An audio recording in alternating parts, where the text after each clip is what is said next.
Hello, I'm Andy and I'm an official scorekeeper here at the EUC 2019. And today I'm gonna present you with everything that's going wrong at this tournament. And with everything, of course, I mean a few things that I realized are going wrong. You can never talk about everything. The video would just be too long. Such as my fucking... Let me pause myself here for a second. I feel like I need to give you a disclaimer. This video contains opinions. Specifically, my opinion. If you can't deal with opinions, don't watch it. Thank you. Moving on. Chapter 1.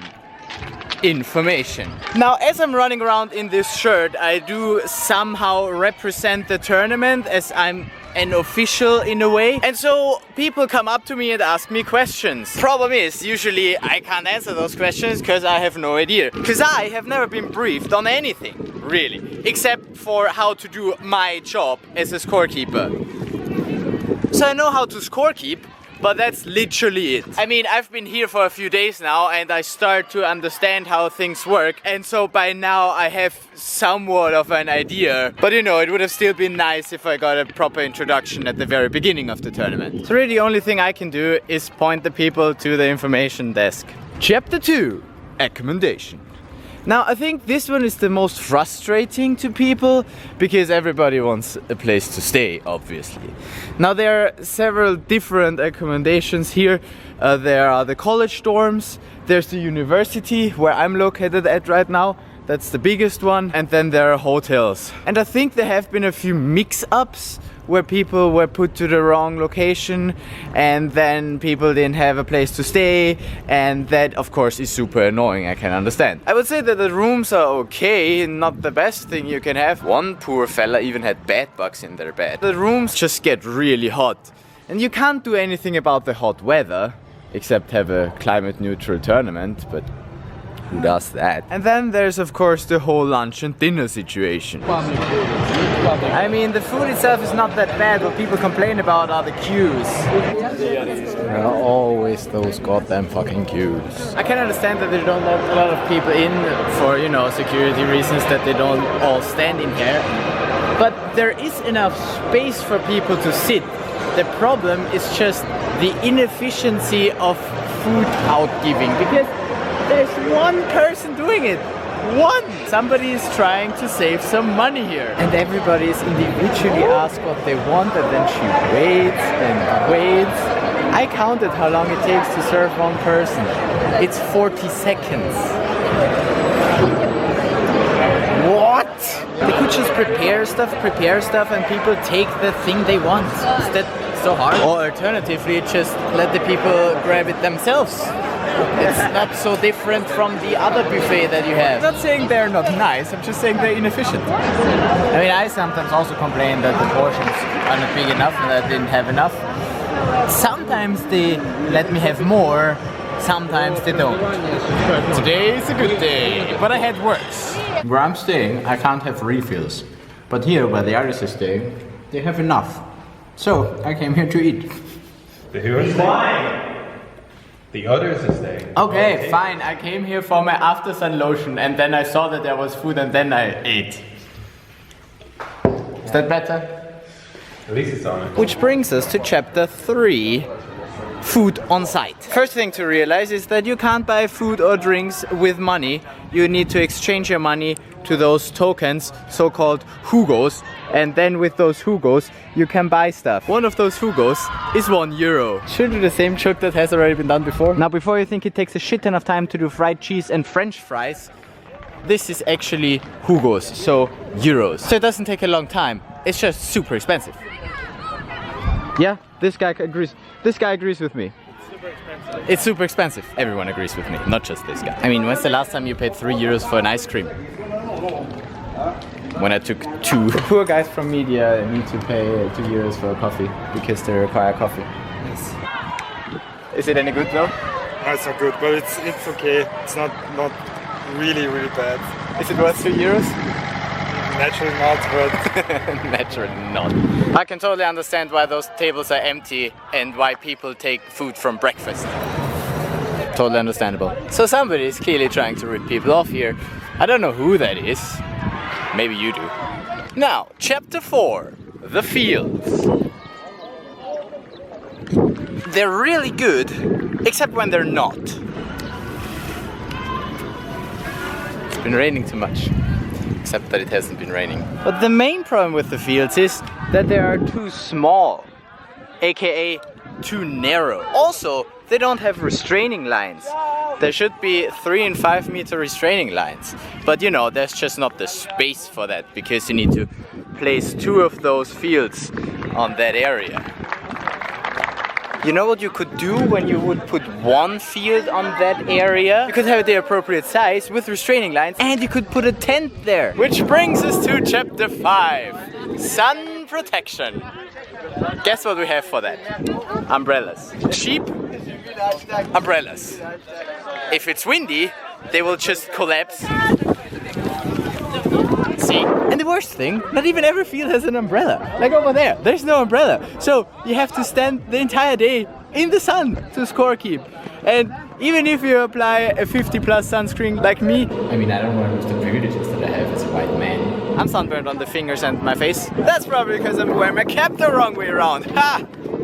Anyhow, those poor players have to stand in the sun as well. It's not just us scorekeepers. Some of the teams actually bought their own tents and set them up sometimes. There's one there now. Time's running! Now, umbrellas are not the only thing that's missing. Chapter 6, equipment. For instance, we only have 1 stopwatch and we need to track game time and stoppages, obviously.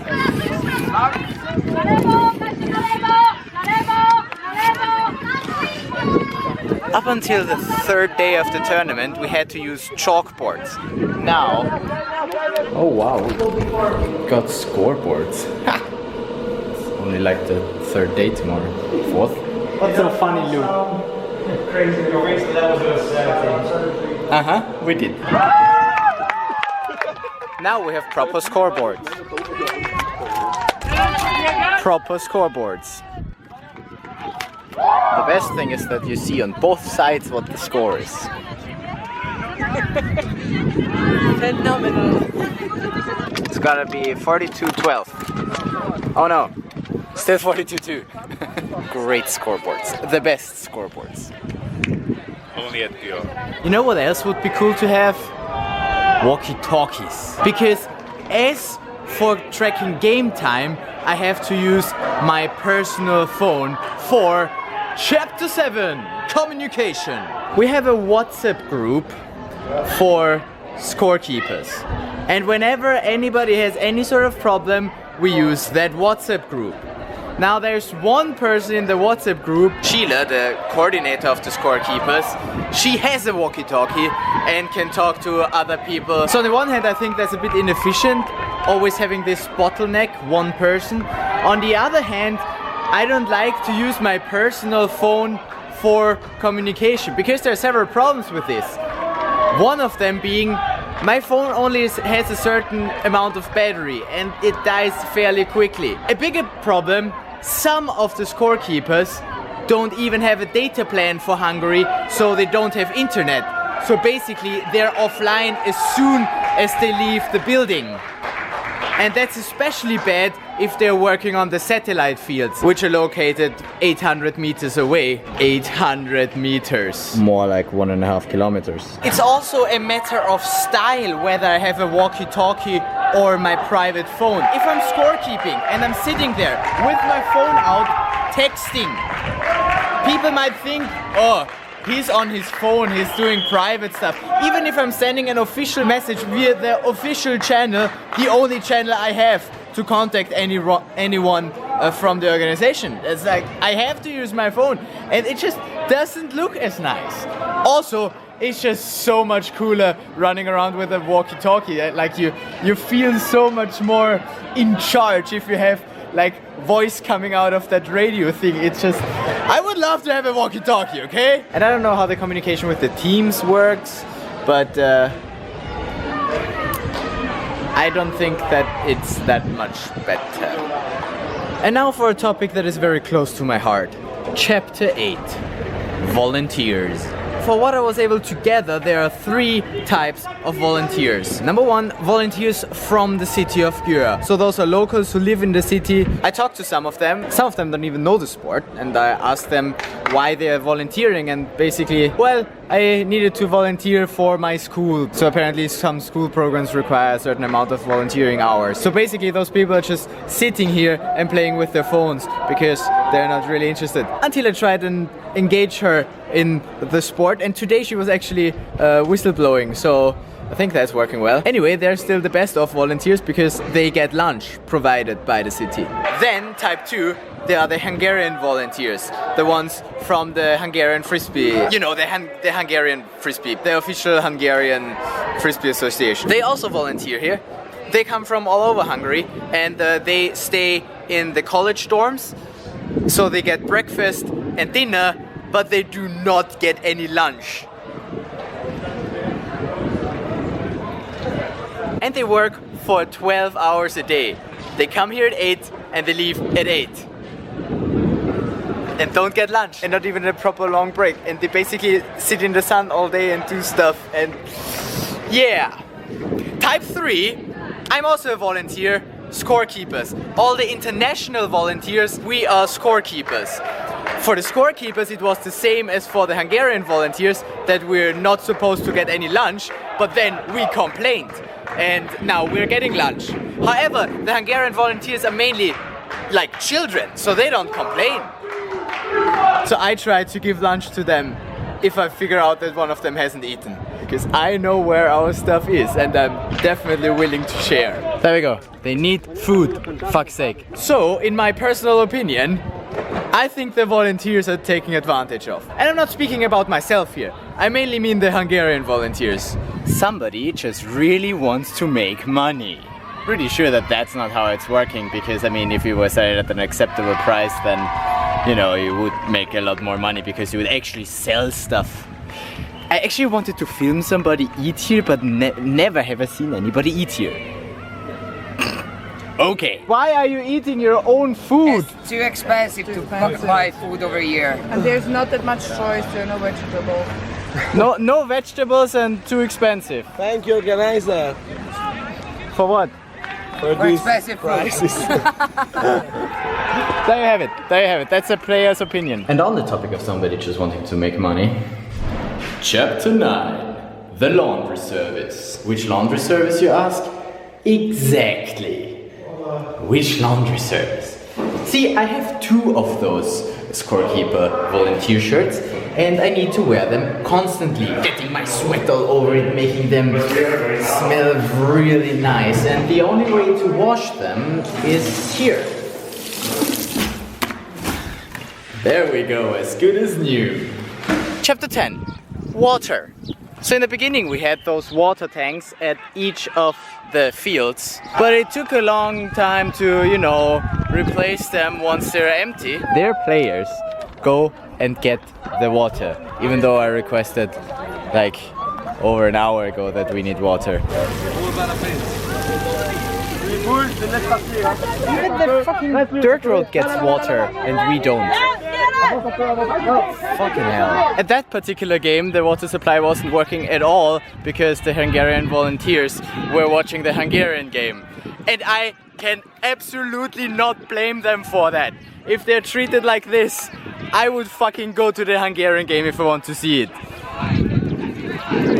I don't blame the volunteers here, no. There are hard-working volunteers on bikes, yeah, getting the water to the fields. Excuse me, sir. Yeah. How many hours are you working each day? From 8 o'clock to 7. 8 till 7? 7 p.m. Yeah. And are you working constantly? Yeah. Yeah, probably. All right. How many people are doing this? 3, because we have 3 tricycles and bicycles, and I don't know what I'm doing. All right. So 3 people on tricycles responsible for the entire water supply. Working constantly. We love to take care of our volunteers, don't we? You get breakfast and you get dinner. Yeah. Hold on. Here's your lunch. take care. The cheese sandwich. You're welcome. Good job. You're doing a great job. Because yes, he actually is doing a great job. The problem is not that the volunteers are bad, it's that they're not enough. But we do have to state that this whole water station is also not working, as we see. There you go, water stations. I didn't form my opinion yet if that's better or worse. What I can say, it's not ideal. Maybe one like that at every field. Thought about that? You know, maybe quadruple the amount of people that you have working on that, or, you know. Anyway, I think at that point the players got used to the water supply not working, so they bring their own shit. Yeah, their own stuff. On a related note, chapter 11, toilets. As you cannot see, because there are none, there are no toilets out here on the far fields. For the men, this is not usually a problem. I mean, if we have a look around, you can just, you know, step out there, do your business, and then come back on the field. However, for the ladies, this is not so easy, because the nearest toilets are at the stadium, and the stadium is there. They say it is 200 meters from the furthest field, but let's be honest, if you're in a game and you really need to pee, that's too much. So let's say you have a game out here on field 9 and you really need to pee. Let's go. Come with me.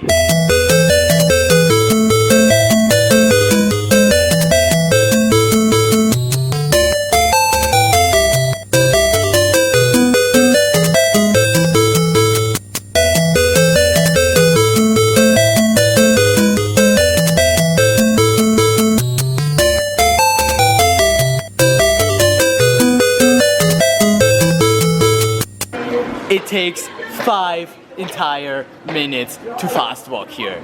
So if you wanted to go to the toilet during halftime, you'd basically have to sprint, which is not the point of what you should be doing in halftime. Right, Miss Gessen? Right. Right. Why don't they put toilets over there? Alright, chapter 12, transportation. See, the shuttles are timed perfectly that the latest shuttle is like 20 minutes after the last game, so it's always super tough to clean up everything, get your stuff and get to a shuttle in time. So no, don't leave me. And then they're usually super packed, so you want to be a bit early as well so that you can sit. But hey, at least it works. I got one last one for you. Chapter 13, the flags. I mean, it is a pretty cool idea to put a disc in the players' packages and to have those discs have the flag of your country. I think that's a pretty sweet idea. However, with 2 countries, I think the flags were mixed up. At least they got the Austrian flag right. And there's a Facebook group where people posted a picture of that mix-up. And you know, people were making fun of whoever is responsible for that. And I don't know who's responsible for that, but I also know that mistakes like that can happen. The thing that I do not like, however, is from that point on I need to be very careful what I say here. I mean, I've been living with the media people in the same room, so I have more information than I would have had otherwise. Some people won't take legal action for what they posted on Facebook. I mean, I read through the thread on Facebook and it all seemed pretty funny, just, you know, having a good time, making best of it kind of vibe. I'm not naming names here. I mean, I don't want to get sued myself, come on. You know, I do like my rights, and I still do think that freedom of speech is a right that everybody should have, and that includes Facebook postings. It's a bit odd. So basically, I should just shut the fuck up and not say any more on that topic. And that's exactly what I'm gonna do. And we will bring it to a conclusion. As a conclusion, there are a lot of people working really hard to make this tournament as acceptable as possible. And there are lots of people involved. For instance, also the Hungarian national team. Like those two, they are playing in the Hungarian team, right? Yeah, So, what do you do? What's your role? my name is Jubi and she's Bulgar. We are the Hungarian mixed national team spirit captains. Cool. Yeah, we are playing here and we are helping in some stuff for the organization. Oh, okay. Why do you do that? Because this event is in here, Hungary, and when we see something is not going well, we can help. That's very nice. They have been very helpful to me personally as well, sorting out my accommodation problems.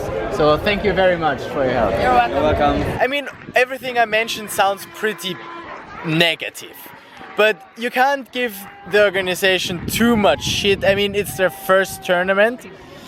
I heard that they actually wanted to host European Championship of 2023, not 2019, and so they were a bit surprised and they had to organize it quickly. But you know, okay, there might also be excuses, you never know. But yeah, like, people are really helpful.